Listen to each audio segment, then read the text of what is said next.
Good evening, everyone, and welcome to our student webinar for Upswing students. We are so excited to be here this evening, and we have some of our friends here from Better Mind who are going to be talking about stress and coping skills for students out there. So I just want to welcome everyone as you come in. We have a lot of students signed up for this session this evening, and I want to just start by saying that we're all here together to learn and appreciate each other.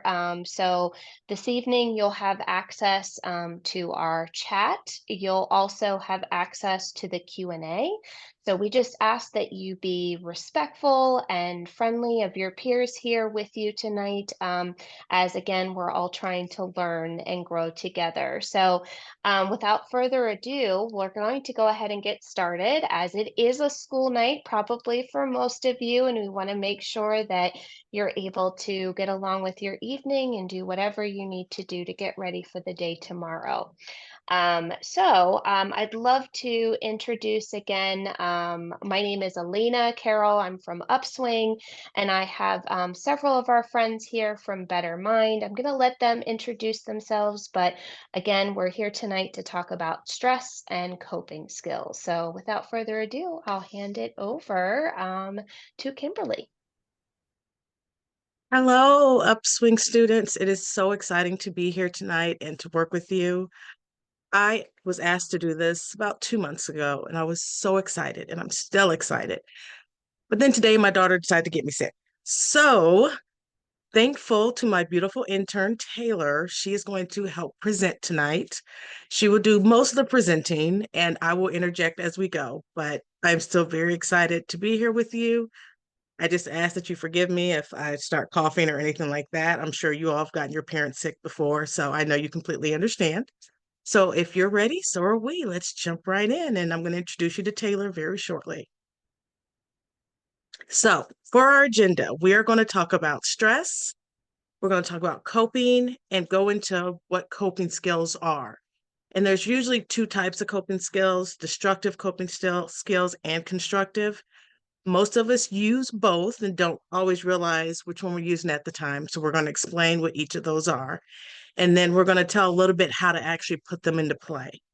Then at the end, I'm going to send you all a free gift via email. We'll tell you more about that when we get there. And then we're going to wrap up with questions and answers. So let's jump in. So again, my name is Kimberly Brownridge. I am a licensed mental health counselor. I have my own practice called Counsel the Mind, LLC, and I'm also an adjunct professor at Marian University and University of Indianapolis here in Indiana. I have 5 degrees, actually. I have an associate's in business administration. I have 2 bachelors, one in business management and one in HR management. And I have 2 masters, one in professional counseling, one in general psychology.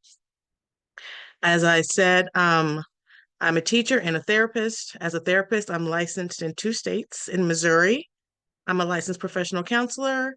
In Indiana, I'm a licensed mental health counselor. Most of my therapy is done via telehealth, so I'm a certified telemental health counselor. I am a mom. I have a son who's 19. He goes to Indiana University of Indianapolis. I have a daughter who's 15. She's a freshman in high school. That's the one that got me sick. Just remember that. I have an adorable dog named Guinness who's looking at me now because he wants me to take him out. He has to wait. And I live with my mom. And actually, I live with my ex-husband as well because we are co-parenting our kids. So I know a lot about stress and coping skills. So we are very happy here to teach you about all that we know to help you in your academic life, your personal life, and someday your professional life. Now I'd like to introduce my co-presenter, actually should be doing majority of the presenting, my intern, Taylor Schreibman. Taylor? Hey everyone, I am Taylor Schreibman, and I'm just gonna say that my little blurb looks so much less than Kim's, but I promise I at least kind of know like what I'm doing, and I hope that you like understand that. So For my career, I am currently doing my internship through Community Health Network, and it's actually at a community-based clinic for individuals that are living with serious mental illnesses, such as schizophrenia, bipolar disorder, or any form of psychosis. And I have previously worked at the Indiana Women's Prison, and I absolutely loved it. Just a little plug right there. For my education, I have my bachelor's in psychology from UIndy, and I'm currently working on my Master of Arts in Mental Health Counseling at UIndy, and I'm hoping to graduate in May. I'm really hoping for it. And then home She's life, graduating in May, you guys. Don't listen to her. She's graduating. I'm gonna try. I'm gonna try. I am married and I have 2 doggies, and in my free time, please don't judge, I like to play Fortnite and I like to read.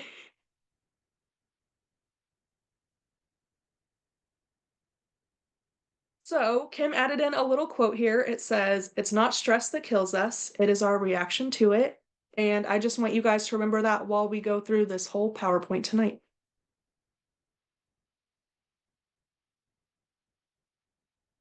So, first up, we have stress.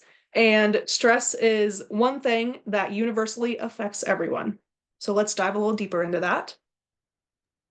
Before we go on, really quick, My bad. I would like to add that when we say it is universal and affects everyone, everyone gets stressed out. Everyone experiences stress. Just everyone shows it differently. I've worked with a lot of clients, a lot of students that think, oh, everybody else is fine. They're not having any problems. They're not stressed. That is not true. We all experience stress. Everyone just shows it differently. So just so you know, you are not alone in this ever. We are all dealing with this. Okay, that's my little plug. I'm done. So, what is stress? So, stress is our body's emotional, mental, and physical reaction to a challenging event. And that event can be a situation, an environment, a thought, a person, honestly, anything. So, I know COVID happened. I am assuming everybody's here is in college. I think we all are. And so, going through college with COVID was super stressful, but also just like midterms. I know it's midterm time because I just did a midterm, but also like finals and just like that work life balance between like, like 18 credits, however many credits, and then also working on the side. That is stress. That is all stress. No matter how we react to it, those are stressors in our lives. And so stress is a emotional, mental, and physical reaction, and that brings tension or strain to our bodies, and we try to do whatever we can to get away from those feelings. So signs of stress, we have behavior signs, so that's eating more or less. I know for me, when midterms came around, I was snacking all the time. I would literally like put candy in my book bag. I'd like have those little tiny cans of Pringles. If it was like midterms or finals, oh, in between question, I'm gonna take a little snack just because it's so stressful. There's nervousness, so we have like the fidgeting with the hair, like your hair pulling, your nail biting, your pacing. Then there's like drug and alcohol abuse. There's socialization changes. So if you're like starting to not talk to your friends as much, you're pulling away because you're so stressed. Or maybe you're talking to your friends constantly and focusing on that rather than like the stressor itself. And like over partying as well, because, college. And then there's sleep changes, whether that be too much or too little. But it's just like these are just behavior alone. There's so much more that stress does to us, and we're going to go into that, but like these behavior changes can certainly impact you, and other people can see that as well. Also, if you notice these behavior changes in your friends and your loved ones, that might also be a sign to you that they're stressed and they're needing help and they're too scared to say anything. So you don't want to just notice all these signs of stress that we're teaching just for you, but also to look out for your loved ones. Because sometimes when we're stressed, we don't come to each other for help. And we need people to reach out to us. Thank you, Kim. So we also have emotional signs. So that's the sadness or the depression. There's anger or irritability, loneliness or hopelessness. anxiety, or agitation, and then worsen symptoms of mental illness. And so this can look like when you're super stressed and you have like a friend or a significant other like coming up to talk to you and you're just like, get away, and you like push them out. Like you shove them out for now because you can't hang it. You can't like handle it. Or like they're talking to you and you just get really irritated really quick. Or, for me, when I'm stressed and I have that like sad feeling, I kind of like to make myself extra sad and play like all those really sad songs.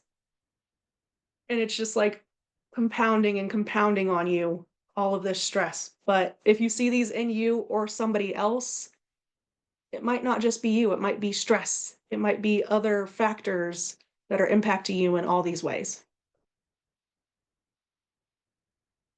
Then we have physical health signs. So this is headaches, this is changing in your breathing, whether you're like shallow breathing or you're hyperventilating. There's like chest pain, like you get so stressed out, like you feel like you might have a heart attack, like your heart is just pounding and the pressure's on you and you're freaking out inside. There is like, you can be sick, whether that be like puke or like tummy issues or like getting sick a lot. Those are all stress. And then there's also high blood pressure, which, as somebody with high blood pressure, stress does not make it easy.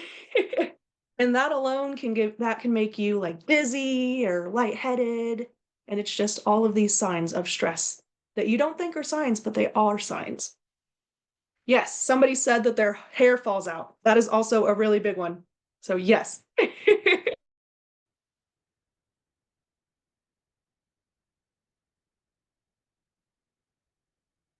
Okay, so the key to dealing with stress are coping skills. And so many of us worry that when we have these struggles, we're losing our mind or we have a mental disorder, but that is likely not the case. I say likely, but that is likely not the case. It's probably stress, and it's probably just getting down on you and making it really hard. So we have to learn how to handle stress in a positive way in order to maintain our sanity and our peace of mind, which is where coping skills come into play. One of the reasons we have decided to do this type of training is that a lot of people do not know how to cope. They do not have coping skills, or if they do, they have destructive ones. And what I've learned is a lot of young people don't have coping skills because the older people in their life never got coping skills, and they never got it because the older people in their life. And it's just a vicious cycle. So we really wanted to teach everyone as early as possible coping skills and how to cope and how to get through those hard times so that we stop that cycle. So when you all have children, you can teach them how to cope, and then they can teach their kids how to cope, and then we'll have a new cycle going. So I just want to throw that out. I'm gonna stop talking now.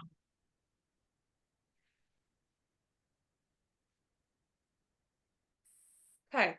So, as Kim kind of just said, like a lot of us don't know coping skills. We haven't learned coping skills, but coping skills are essential skills in life that a lot of us haven't learned.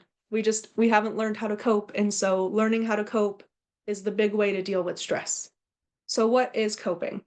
Coping is the ability to solve, minimize, or tolerate the problems of stress in one's life with coping skills. So we're supposed to learn these in childhood by observing the actions of adults present in our life.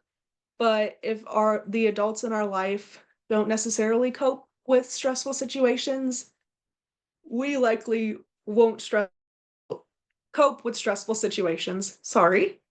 And then, yeah, they never learn how to use constructive coping skills. And so we tend to see the deconstructive coping skills. So leaving many of us with a vicious cycle growing up, we can't deal with it. And so we just continue with these not very good coping skills or no coping skills at all. So when these stressful situations come up, we just get sucked into the stress and the anxiety. It's like that. If anybody has seen Inside Out 2, it is like Riley when she has like it's the core memories, but they're all the stressful ones. It's like that. We live with that in our heads. So we're never promised that life would be easy or without obstacles, so stress, but we do know ways that we can cope with that stress. So these are coping skills. So coping skills are the actions or methods one takes to deal with stress to get from moment to moment. So there's different types. There's destructive coping skills. So these seem like they'll help us in the short term, but in the long term, they're really not that helpful. They're barriers to positive outcomes we're striving for. They only provide us with temporary relief, and then once that relief subsides, the problem is still there. Kim, do you have any like quick little snippets on destructive coping skills? So, funny thing is about destructive coping skills is they're usually the easiest ones and the ones that are the most fun. And as we go through the list of destructive coping skills, you're going to be like, oh, yeah, I like that one. That one's a good one. So, and that is usually what makes us move or lean towards the destructive ones because they are easier. They usually are more fun. They make us feel better a little bit faster. But again, all that is temporary. And as we list them, you'll see what we're talking about. Thank you.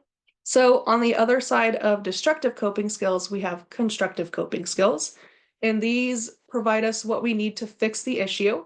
They give us tools that work in the short term and the long term, which is a big key, the long term. They take more effort because they are working towards that long term. And then during or after, like using your coping skill, the problem can seem manageable. Whereas before it was unmanageable. No way I can do this. There's no way. And it's just that little extra bit that helps you manage the stress.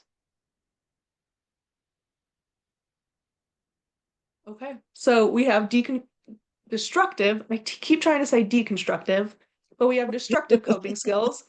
So we have stress eating, which is one of my favorites. This is using your food to fill that void in your head or in your body instead of filling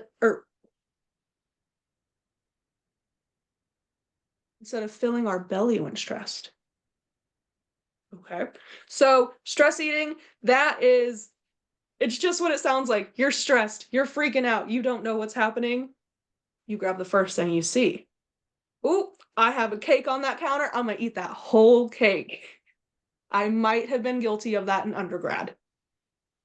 I'm not gonna say if I was, but I might have been guilty of that in undergrad. But then we also have stress starving, which is when you feel that you can't control your life, you find something else to control, such as your eating habits. So you're like, oh, I'm super stressed. I'm not going to eat anything. I'm super stressed. I'm only going to drink coffee. So I also have done that one too. And I kind of do that one in grad school. Breakfast is not a thing. I'm too stressed. I'm just going to have my coffee and I'm going to call it a day. And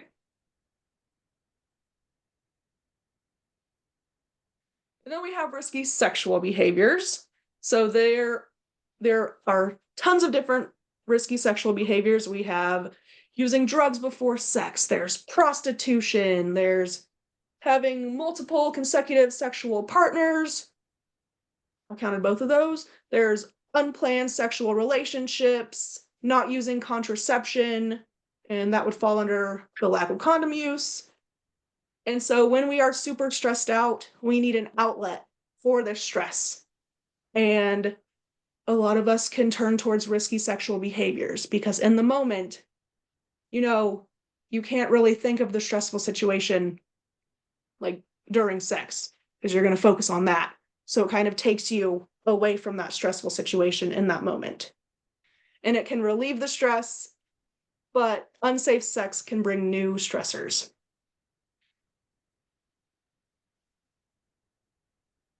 So, drugs and alcohol, they do allow a temporary escape mentally from life and problems. But that escape is temporary. So this would be like self-medicating. There is like a pain and struggle and like you want to disappear, so you reach for those drugs to get you away from the stress. those drugs alter how we think and feel. Like, ooh, I'm super stressed out. I'm going to do some shrooms so that I can like get out of here mentally. But that is only a temporary relief. And drug and alcohol use can lead to addiction. It can cause your body to crave more, which is why we do not recommend that. It can be bad for your overall health. And then it can also cause like tons of stressful events, stressors itself. I mean, drinking, it's great in the moment, but later on, your liver might not be happy with you. It's just all sorts of different health issues that come along with it as well. And usually, after we've had drugs or alcohol that give us that alter way of thinking, we do not make the best decisions, which usually could lead us into a lot of trouble.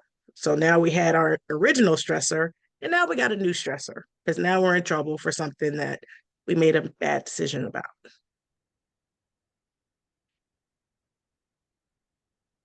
Violent and criminal behavior. So, working at the women's prison, I certainly saw a lot of criminal behavior that resulted from stress.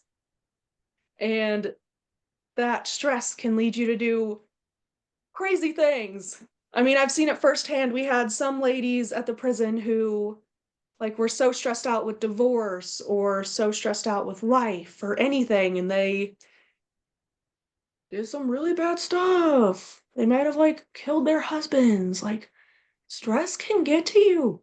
It is insane. And so don't recommend violent or criminal behavior.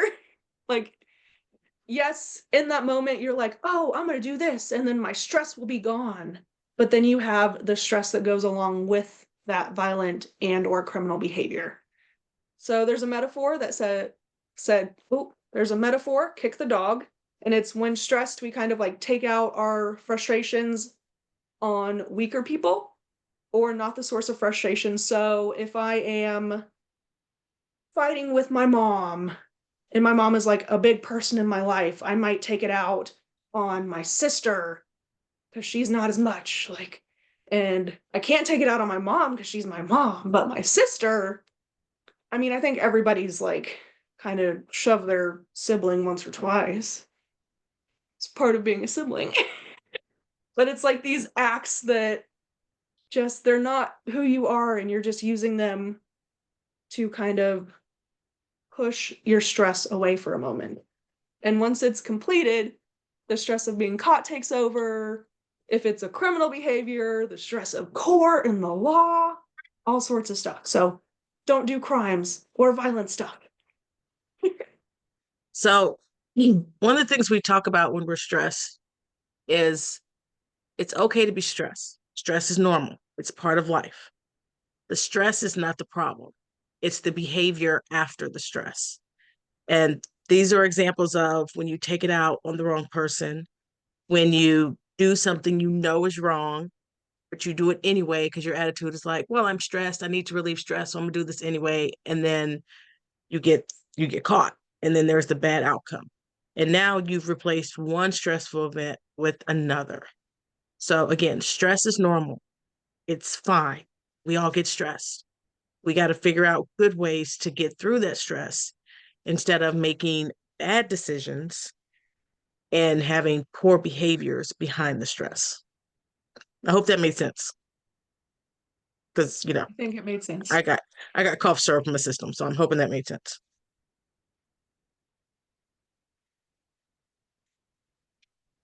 Okay. Actually, can I do this one? Because I love this one. Yes, you And can. I think I'm not about to cough for a little bit. Okay, so giving up. There's two sides to giving up that I look at when I deal with this. There's two sides of the coin.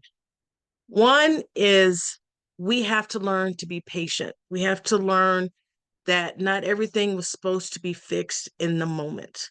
When we're dealing with a stressful event, sometimes we have to let it play out before we figure out what the resolution is. Hence the quote, having microwave expectations for crock pot goals and dreams. As soon as something goes wrong, we're ready to jump ship. We're like, this is too hard, this is too much, I'm out. And it's like, hold on. Sometimes we got to let time pass. We got to let the problem of the situation play out before we just give it up. because sometimes we're not meant to know the answer 5 minutes later. Sometimes the answer doesn't come to us until 5 weeks later. But when it comes, we're like, duh, that's it. But if we had given up, we never would have got to that answer and been able to go to the next step. Some believe if the event is causing too much stress, let it go and the stress goes away. That is the other side of the coin. Sometimes you have to determine, is this stress worth it?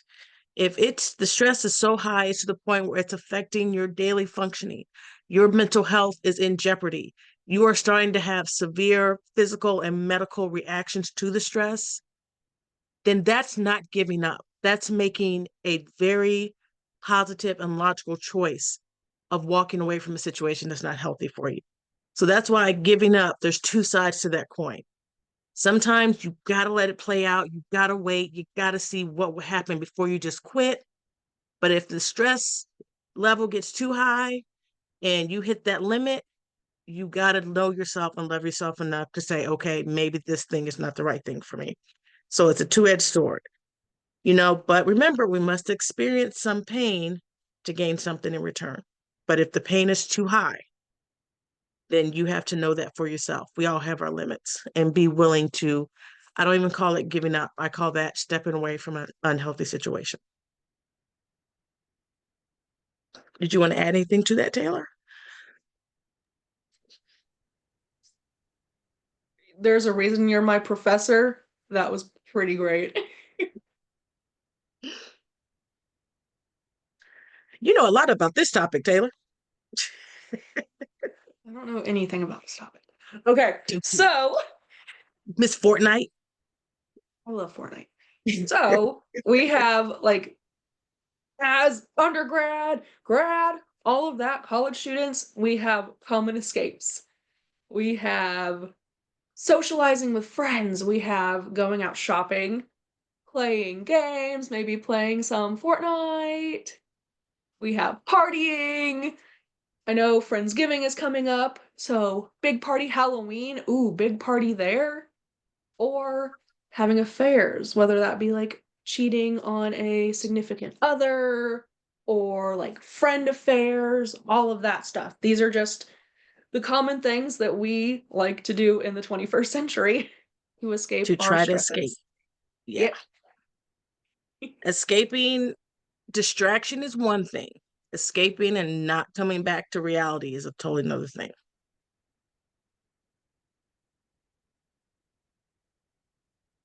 And we also have self-harm and self-injury.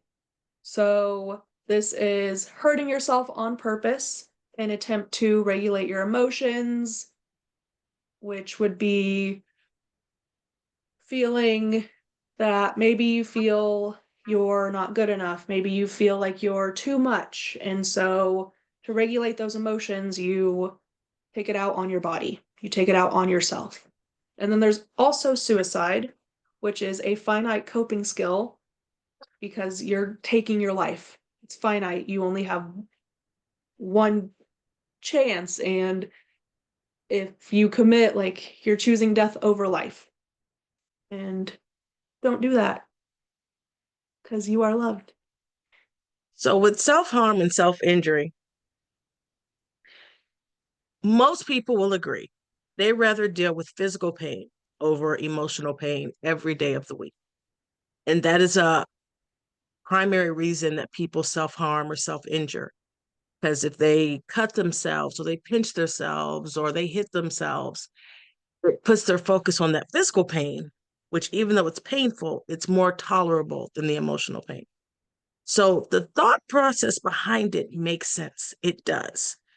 It's just, it is a destructive coping skill because it can lead to infections. It can actually lead to death. There have been quite a few cases where people cut themselves, but they cut the wrong place and they bleed to death. So the thought process makes sense. Yes, physical pain is easier to deal with than emotional pain. So let's get the physical pain. It makes sense. But this is a real, real dangerous one because sometimes you end up getting the outcome you weren't shooting for. Most people who self-harm or self-injure are not trying to commit suicide, but it can end up going that way. Suicide So I'm very open about this. I am a suicide survivor. I tried to kill myself when I was in 8th grade. I thank God every day I did not succeed. Suicide, most people, I'm literally willing to say 99% of people who attempt and commit suicide do not actually want to die. They just have a problem that they cannot figure out the solution to. And so the only solution they can come up with is taking their life. The problem is they don't tell anyone that they're in this situation. It's just because they couldn't come up with a solution doesn't mean I might not have a solution, or Taylor might come up with a solution, or Kate may have a solution. So if you know someone, or if you yourself are having suicidal thoughts, or they're having them, talk to someone, talk to them, ask them what is the actual problem that they're running from so we can help them figure out a solution.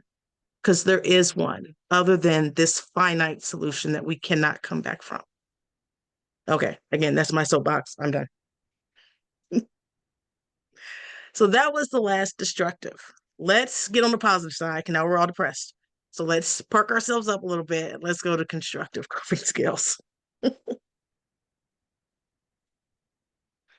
Okay, it looks like I am back up.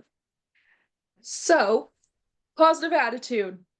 Your attitude influences your behavior, and it is one of the few things that you can control in your life, and you can bring that into your life. You can bring positivity. You can reach out to the positive people. You can do affirmations. Like, you can find like positive data to like fill your mind. So one thing that I like to do, this is going to sound like that cheesy mental health thing, but I have started meditating, and I use Headspace because it's pretty solid, and I listened to some today and they were amazing. It was literally just like 5 minutes of affirmations for meditation. So if you can meditate, I highly recommend it because it is very positive. You can show kindness to others. You can focus on the good rather than the bad. So even if the only good thing that's happened today is you had a chocolate chip muffin for breakfast and the rest of your day has been crappy, focus on that chocolate chip muffin. Focus on how great that tasted and how awesome it made your breakfast. And then you can practice positive self-talk. You can treat yourself, and then, of course, smile. Do my little cheesy grin. Okay, I'm gonna throw one little thing with the positive self-talk. So there's talking to yourself, and then there's self-talk. Talking to yourself is when people hear you talking to yourself and you're having a whole conversation and they think you're crazy and they want to put you in the hospital. But self-talk, that's when you're just being positive to yourself. Here's the caveat though. Most of the negative thoughts and beliefs that we have, we heard it somewhere. We did not just pull it out of our brain or out of our heart. We heard it somewhere. So just like we heard that negative thing, we have to hear the positive.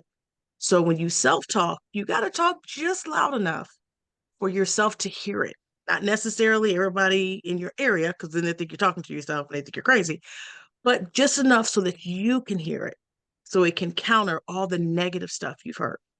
But positive self-talk, it can truly change the game. And once you get really good at it, you start positive talking to others. And then that changes their life and it teaches them.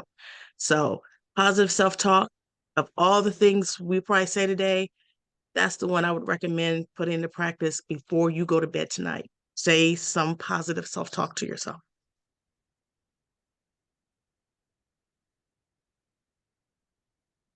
Ooh, I kind of skipped ahead a little bit.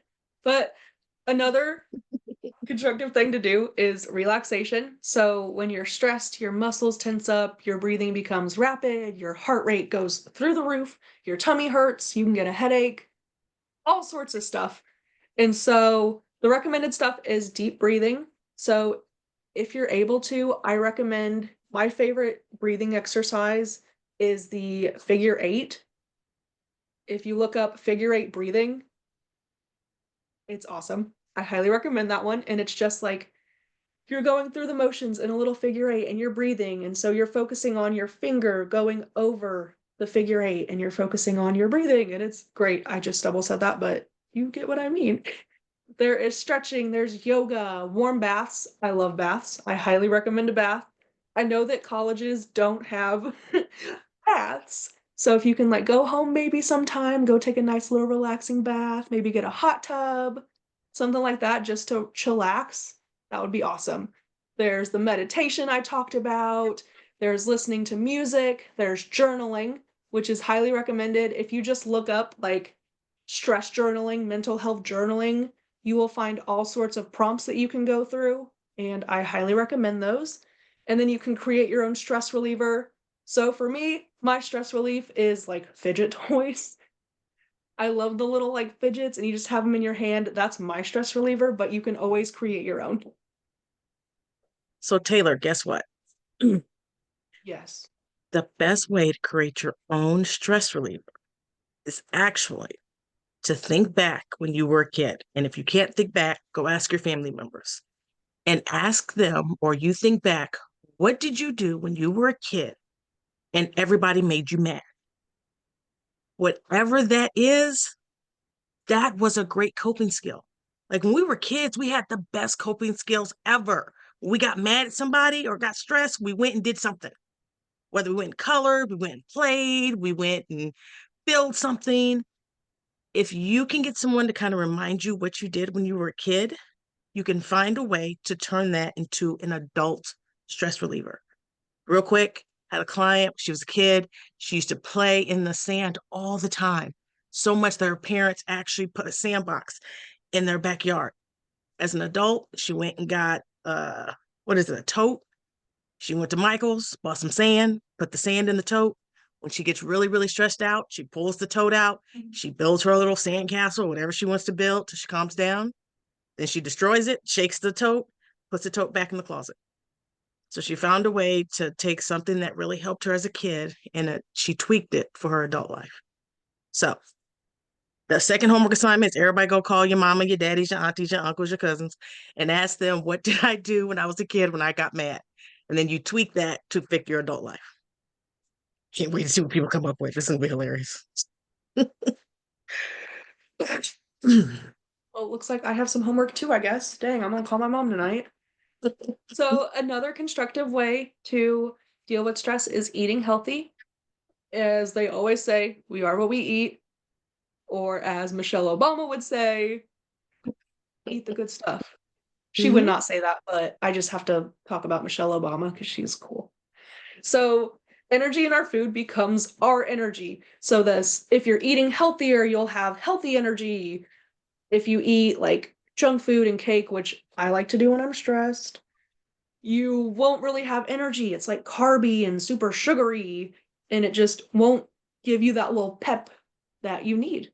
So to eat healthier, you can review the nutritional facts, serving size, calories, all that good stuff in nutrition. Then serving size is small. Oh, sorry.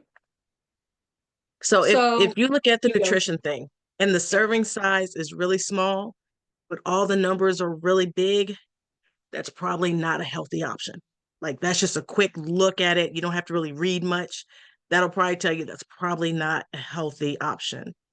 The best thing is to look at the list of ingredients. The fewer ingredients there are, the healthier it usually is. So that's just little quick, because we get to the grocery store. We're not trying to actually sit there and read it and, well, this is sodium. We're not trying to do all that. Nobody got that type of time. So those are just two quick things that you can just look at really quick to determine if this is the healthier version or if this is not a good choice for yourself.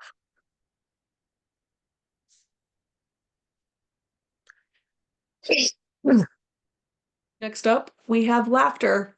As they always say, laughter is the best medicine. And when we laugh, we release endorphins, our cortisol levels go down, which cortisol directly relates to stress. So cortisol levels going down is amazing. And we breathe in that oxygen-rich air, and that goes into our lungs and our muscles and our heart, and it's just a whole body stimulation going on when you laugh. And then when we are in so much pain that we can't laugh voluntarily, we have to introduce an external variable that will trigger involuntary laughter. So, Kim, if you want to add a little bit to that, please. So my stress reliever for laughter is Kevin Hart. And if I ever meet him, I'm going to tell him that he is my stress reliever. Because when I'm just so far gone, I'm serious. It's to the point where my kids, if they see that I'm stressed and I'm laying in bed, curled up in the ball in the fetal position, don't judge me. But if they see that, they will come in my room and turn on Kevin Hart. And by the time it goes off, I'm all sprawled out on the bed, cracking up. So he's mine. I would do a whole marathon of him if I have to, of all his little stand ups. You got to find yours. I know some people like Chris Rock. I know some people like my mom. She still talk about Richard Pryor. I love Richard Pryor too, but he gone. I don't know. My daughter, she loves Bernie Mac. So you got to find what will make you laugh no matter what. Thank you. Mine would be Bo Burnham. If you don't know See? who Bo Burnham is, check him out. He's pretty funny. And then while laughter is temporary, you can do it so often that it can become lasting. Like, you see something funny, you'll laugh for a couple minutes and then you're done laughing. But if you keep having that stimuli, that external thing, Bo Burnham, Cat Williams, any of that, you just keep introducing that in, that laughter can really just pep you up and stay with you longer. All right, I'm going to do this one. Oh, went too far. I'm going to do this one real quick so we can get to questions and I have no idea what just happened. I'm sorry, everybody. The thing just went, I just clicked it once, I swear, and it just went and did something on its own.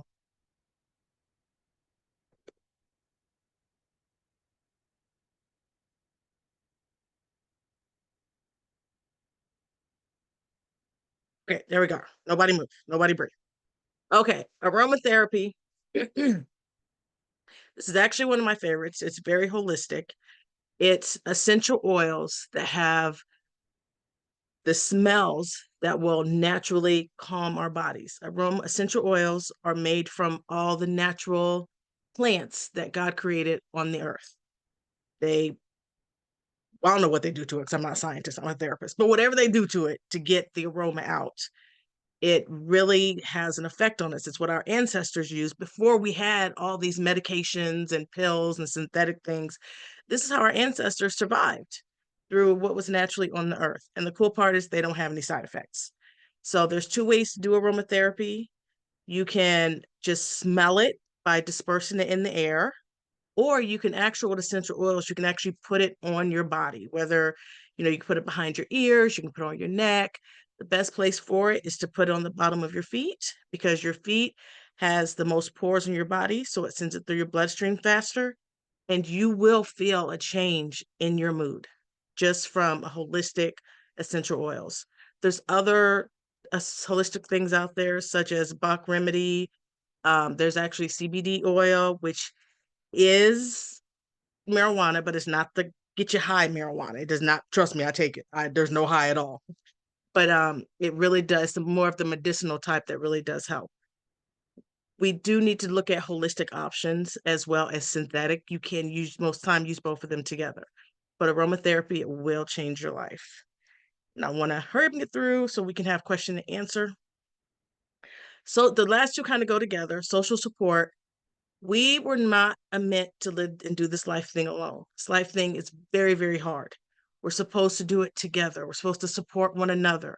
We're supposed to be there for people to lean on and for us to lean on. I have a lot of students and clients who say, I don't want to be a burden, so I don't go to people when I'm stressed out. And one, I yell at them. I do that. But I tell people, you're not a burden. No one is walking around carrying your stressors. We can barely carry our own, so we're not going to take on yours as well.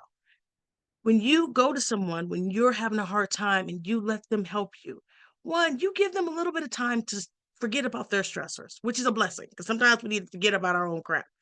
And then you allow someone to give you new suggestions, help you see things you couldn't see before, help you complete things, just have someone listen to you vent or just lean on. You have to allow people to help you. If we were supposed to be here by ourselves, there would just be one person on the earth. Whether you believe in God or evolution or karma, whatever you believe in, if we were supposed to do it by ourselves, it would just be one of us here. We're all supposed to help each other. You know, we've all been told this myth that asking for help is a sign of weakness. That is the total absolute lie. Asking for help is a sign of strength. Only a strong person can admit that they're struggling right now. So be strong, be courageous, be brave, admit that you're struggling. Let someone help you. And if you're too scared to let someone help you, then you can always get an emotional support animal. If you're scared to let humans help you, go get a dog, a cat, a lizard, a bird. I've known people who had emotional support pigs, whatever animal that would give you the companionship you need to deal with your stress and to help you get from moment to moment and feel supported, go get that emotional support animal. One thing, do not try to do this life thing by yourself. It's too hard. You will not be successful. Okay. That took a lot out of me. I'm really winded, but okay.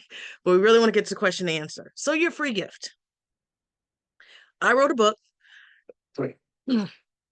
called 50 Things to Know About Coping with Stress. It's very much in line with this presentation. We will be emailing all of you a PDF version of that book. Now, it's not going to look like this because it's a PDF version, so don't get all excited. But it has everything in it. It not only breaks down and tells you all the different destructive coping skills and constructive coping skills, but it also teaches you how to implement the constructive coping skills so that, you know, a lot of people say, you tell us to cope, but you don't tell us how. So I'm like, okay, I'm gonna write a book and tell you how. So each one in there tells you how you can actually put it into play. All right, Taylor, do you want to add anything else before we jump to questions and answers? I had an emotional support hedgehog, and he was the love of my life. So if you need an emotional support animal, I highly recommend it because he helped me a lot through undergrad. I admit she's the first hedgehog. I've worked with a lot of people with emotional support animals, and she's the first hedgehog. All right, there we go.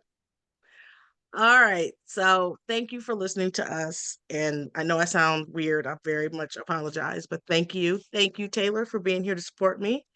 Now we're open for questions and answers. Kimberly and Taylor, that was great. You covered a lot of ground in a short period of time. One thing I do want to just note, because everybody's coming from a different institution and have access to different resources, do be aware that an emotional support animal is something that you are covered to have under the Fair Housing Act when you meet the criteria. So not everybody just gets to have an emotional support animal because they want one. If you get to have a pet and you have a pet and that works, you know, on your campus, all of that stuff, great. But I just want to clarify that depending on your campus and who you have access to, some of that stuff, it's a little bit more complicated than that. Good to know. Thank you for explaining all that. All right, so there are some questions that folks are asking. There are some similarities, so I'll start compounding some. So there's one that says, I find myself going through panic when I'm studying and can't understand. What should I do when I'm panicking like that? Well, one, if you're in the middle of, it sounds like a panic attack, you need to stop whatever you're doing. Because even if you do try to keep studying, you're not taking in the information at all. I would highly recommend reaching out to someone, one, to help you calm down, because if you could calm yourself down, you probably would have already. And sometimes you have to get help. I have to call people sometimes when I have a panic attack to calm me down, and I'm a therapist. Two, try to find someone to help you understand the information. Again, we're not meant to do all this by yourself. And you're in college. You're not supposed to know the information. And if it's not making sense, ask for help. Please ask your professor. I'm a professor. I love when my students ask me for help. So do not be scared to ask for help. I will say I have experienced that before. And when I didn't have somebody to reach out to, or just something to distract myself or help me with the schoolwork, I would set myself like little timers.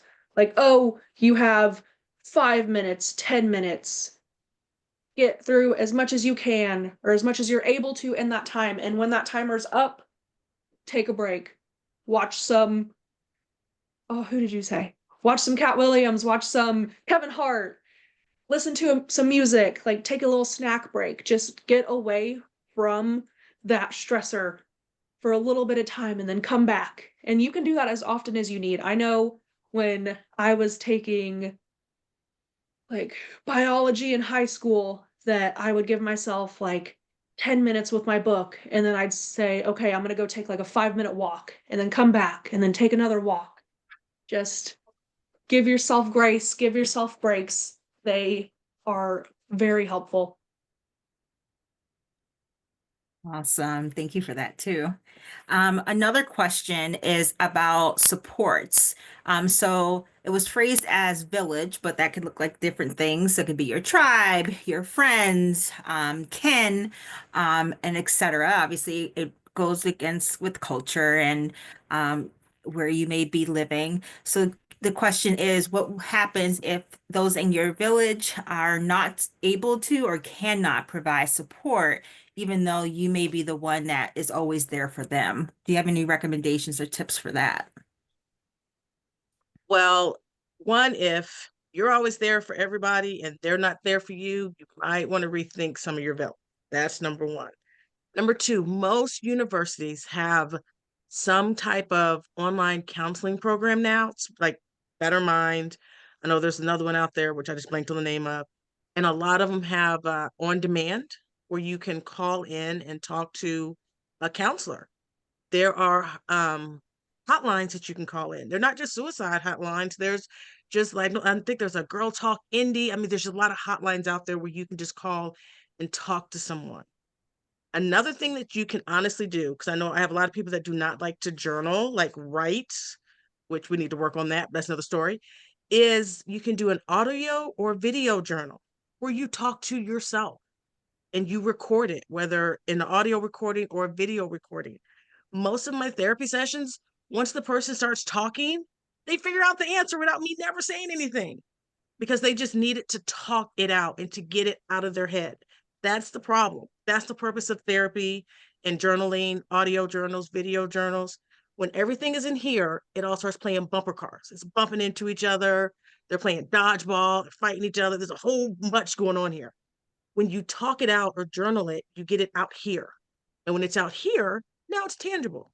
Now we can look at it. We can tear it apart. We can throw this part away. We can change around this part. So it doesn't necessarily have to be a close person to you. There are so many hotlines out there nowadays. You can find a counselor on campus. And again, you can talk to yourself through video journaling because really you're just trying to get all the drama out here, so you can really work with it. Awesome. I second your college's counseling center. They are amazing. I used mine and I highly recommend it. Cara, you're all good to go. So sorry. No, this is your presentation. Another question is about, where is it? There was a couple that circled around the same, about feeling overwhelmed by what you're feeling, but not knowing why you're feeling it, what's coming up for you. Any suggestions, especially if it comes out just feeling an extreme sense of being overwhelmed or a lot of tears and crying in those moments? Any tips to be able to manage those feelings? Well, if you're feeling overwhelmed and you're crying and having a meltdown, cry and have the meltdown. Obviously, that is sometimes crying and screaming sometimes, that is a release. Your body obviously needed it because it's happening. So let your body have it. Cry until you're exhausted. Scream until you lose your voice. Well, that might not, but scream, but maybe keep your voice because you got other stuff to do. But allow yourself to go through that. And then after that's over, then you stop, see how you're feeling, and figure out what your next step is. Because usually after you allow yourself to have that, you don't feel as overwhelmed. You're feeling overwhelmed because you're fighting something your body is telling you it needs, and you're fighting it because They say you shouldn't do that. We gonna stop listening to they. They is getting everybody in trouble. So whatever you feel like you're needing to do, as long as it's not going to get you in jail or hurt somebody, sometimes it's okay just to do it. And get into a counseling group, get into a support group. Let other, because you are not the only one feeling this way. I promise. I am so confident. I bet both my children's life on it. And I'm a very protective mother. I love my children. But I am so confident in it. You are not the only person feeling this way. You're not the only person going through this. Don't be scared to reach out and get help, whether it's through your school counseling services. I know a lot of clubs deal with a lot of these things that will offer the support that you need. You don't have to be by yourself, but you do have to be honest with yourself, what you're feeling, and sometimes you have to allow yourself to have it. Taylor, you want to add? I think you hit it. Let's see. So there's been a couple of questions about the essential oils that you mentioned that were beneficial. Could you go back to circling around some of the suggested essential oils? Okay, so essential oils is a little complicated. There's so many. So here's what I'm going to do. I'm going to send the book to Kate and the powers that be that will be able to get it sent to you guys because they have access to your information that I do not have access to.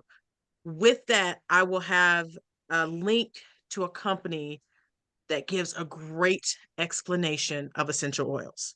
They break down every oil, what it does, what it helps, all that stuff. Now, I'm not saying buy from this company. I'm not saying that because I love them, but they get a little expensive. We about to have a conversation. They tripping. But they break it down very, very well. And then you can go anywhere and buy those essential oils. They even teach you how you can mix some essential oils like lavender and lemongrass. And if you mix those two, what that will do. So it's a really, really good explanation that I will send with the book. And then you can go buy your oils anywhere. I highly recommend if you're going to start using essential oils, get a diffuser so that you can diffuse it in the air. It gives a lot of benefits. One, makes your house smell real good. People come over, be like, "Ooh, your house smells good." So that's one good thing. The other thing is it helps everybody. Now everybody at the house is all zen and calm, and the dog is even laying there like, life is good. So if you're going to try essential oils, I would definitely recommend getting a diffuser as well. Anything to add, Taylor? That's her wheelhouse right there. I will just say that. I guess I just looked at the time, so we have time for one more question. And there was a lot of questions about coping with stress, with anxiety, but also around how to manage some of the physical symptoms that can come from it. So like having headaches, for instance, but also anxiety taking over when you start to freeze up, and not able to talk about what you're struggling with when you try to reach out and talk to someone. So, and I know we only have literally 1 minute, but anything that you could give to folks about ways to be able to manage some of that. So again, if you're in any type of panic mode, step away from whatever's causing your stress to give yourself a chance to calm down. If you're experiencing physical medical symptoms, do what you would normally do. If you have a headache, take some Advil, some over-the-counter pain meds. If it keeps reoccurring and after a while the meds are not working, that's a sign it might be time to talk to your doctor because it may not be the stress that's causing the headaches. Maybe the headaches are happening and that's triggering your stress. And that's a balancing act we always have to look at. Is this more of a mental health issue or is there a physical problem going on that's causing mental health? So I would definitely, if you have a physical issue, do what you would normally do to help that physical issue. If it keeps happening, then it probably is time to talk to your medical doctor. Awesome.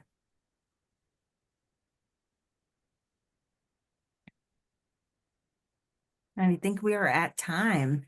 And I see all the pouring of love that's happening right now. Well, this was so awesome. Thank you. I'm so happy we got to do this. I admit I've been sick all morning. I'm like, Lord, how am I gonna get through this day? But we did it. So everyone, do the happy dance. or I'll just do the happy dance for everybody because I'm very happy we got through this. But thank you so much for having us. This was great. Yeah. Yeah, Thank thank you. you so much. Awesome. Thank you for sharing everything. We will definitely send out the recording to this deck, and we can also help get the PDF of the book in everybody's hands tonight. And just thank you so much for your sharing your experience, and thank you all for the wonderful conversations in the chat as well as your questions. You all were a wonderful audience tonight, and we hope to see you again soon. We are offering a free webinar for students in November about the FAFSA and finding scholarships. So be on the lookout for an invite to that webinar, and we hope that we see you there. Have a wonderful night. Thank you all.